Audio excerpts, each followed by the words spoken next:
Let us see the tiger here. Why?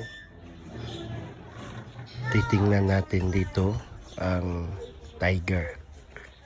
Malaki daw yung tiger, kaya curious tayo kung anong ginagawa niya at silipin natin. Of course, takot tayo kasi tiger to. Yun, natutulog si tiger. Kalaki ng katawan ni tiger, ah. Pambihira, oh. Pagod si tiger. Papalaki yata. Yun, oh. Sabi daw nila pag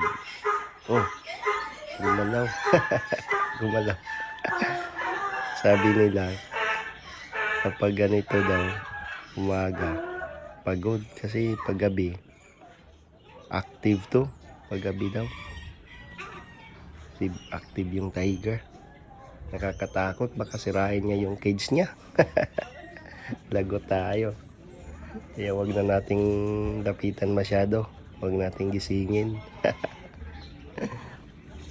Madidisturbo yung paglaki niya. Nakakatakot, oh. Pambihira. Pag yan nakawala, lagot tayo dyan.